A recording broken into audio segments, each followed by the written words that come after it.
नमस्कार, आप देख रहे हैं AW न्यूज।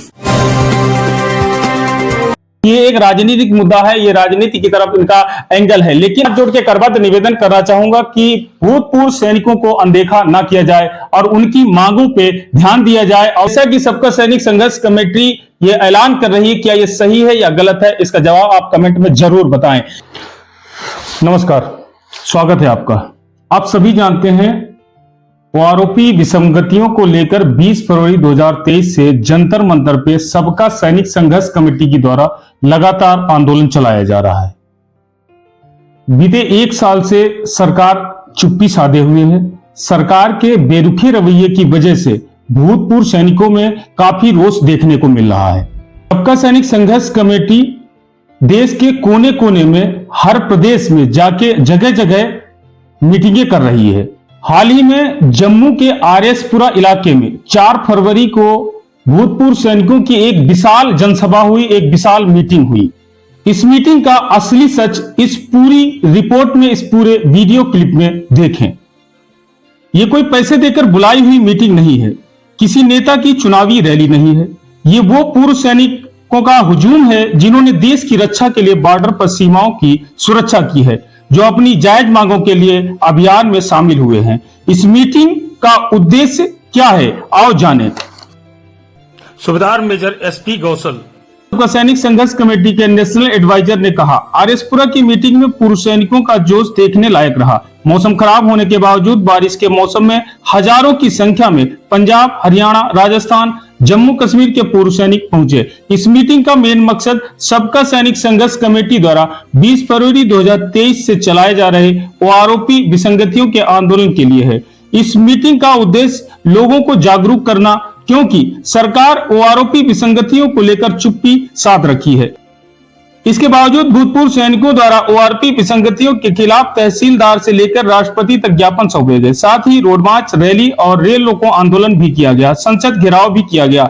हमारा मकसद लोगों को जागरूक करना है, क्योंकि पूर्व सैनिकों द्वारा सभी हथकंडे अपनाने के बावजूद सरकार सैनिकों की छोटी सी मांग सुनने से भी कतरा रही है। साथ ही उन्होंने कहा, सबका सैनिक संघर्ष कमेटी के नेशनल एडवाइजर ने साफ तौर पर कहा कि हमारा मकसद राजनीति करना नहीं है, ना ही हमारा कोई चुनावी मुद्दा है, ना ही कोई चुनावी एजेंडा है, ना ही कोई राजनीतिक अभियान है। हमारी छोटी सी मांग है जो कि 28 लाख भूतपूर्व सैनिक, 7 लाख वीर नारियों, माताओं, बहनों के हित की है।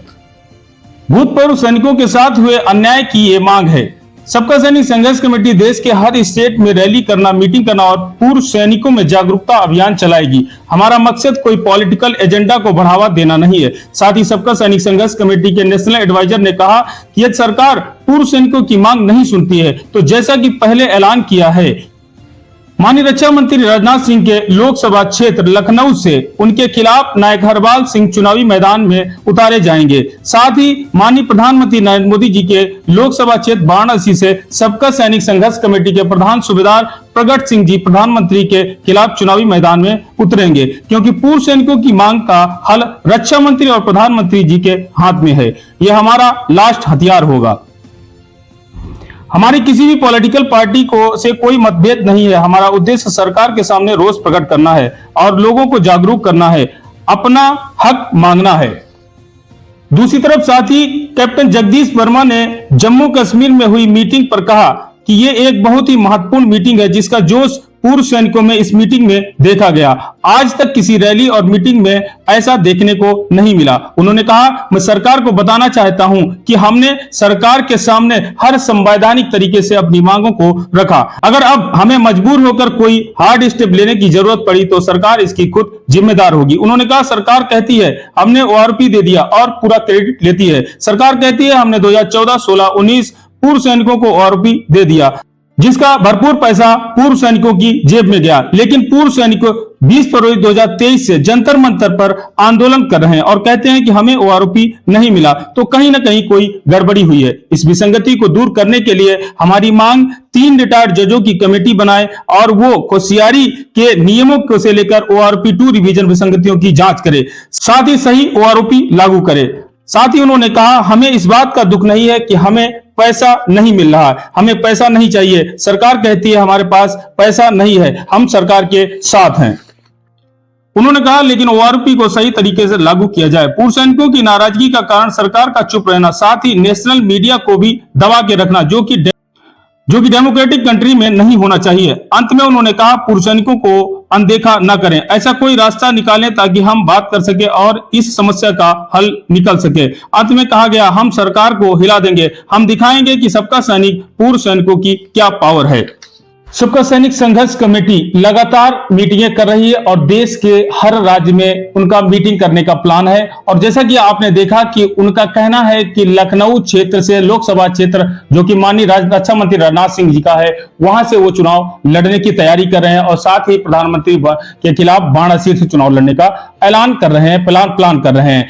तो आप सभी से मैं ये जानना चाहूंगा कि जैसा कि सबका सैनिक संघर्ष कमेटी ये ऐलान कर रही है, क्या ये सही है या गलत है? इसका जवाब आप कमेंट में जरूर बताएं, क्योंकि उनका कोई राजनीतिक मुद्दा नहीं है, वो राजनीति नहीं करना चाहते। क्योंकि जैसा कि देखा जा रहा है कि ऐसा लगता है कि कोई अगर इस पे ये सवाल भी करता है कि ये एक राजनीतिक मुद्दा है, ये राजनीति की तरफ इनका एंगल है। लेकिन अगर आप इस बात को ध्यान से देखें कि सरकार से उनकी नाराजगी है और उनका ये कहना है कि अगर हमारी बातों को मान लिया जाता है तो हम ऐसा कोई भी कदम नहीं उठाएंगे। और यदि चुनाव ही लड़ना है तो किसी भी राज्य से वो अपने स्टेट या कि पंजाब से भी चुनाव लड़ सकते हैं, जो कि उनके मुखिया हैं जिनका नाम सामने रखा गया है। और साथ ही साथ माननीय रक्षा मंत्री के खिलाफ जिनका नाम चुनाव के लिए रखा गया वो भी पंजाब से बिलोंग करते हैं। तो वो अपने एरिया से भी चुनाव अगर ऐसा ऐलान करते हैं, चुनाव लड़ना ही चाहते हैं, उनका कोई चुनावी मुद्दा होता है जैसा कि देखने को मिल रहा है। आप सभी भी कमेंट में जरूर बताएं कि क्या इनका कहना जो सबका सैनिक संघर्ष कमेटी ऐलान कर रही है, क्या ये सही है या गलत है, और क्या आप इनके साथ में हैं। साथ ही साथ मैं देश के हर भूतपूर्व सैनिक से कहना चाहूंगा कि आप सबका सैनिक संघर्ष कमेटी का सपोर्ट करें। मैं भी एक सैनिक होने के नाते मैं आप सभी से ऐसा कहूंगा कि सबका सैनिक संघर्ष कमेटी का सपोर्ट करें। और सबका सैनिक संघर्ष कमेटी आप सभी की मांगों को लेकर लगातार आंदोलन कर रही है। अंत में मैं देश के यशस्वी प्रधानमंत्री माननीय नरेंद्र मोदी जी से मैं हाथ जोड़ के करबद्ध निवेदन करना चाहूंगा कि भूतपूर्व सैनिकों को अनदेखा ना किया जाए और उनकी मांगों पे ध्यान दिया जाए और उनकी बात को सुना जाए। धन्यवाद, नमस्कार, जय हिंद। मिलते हैं किसी ऐसी नई रिपोर्ट के साथ में।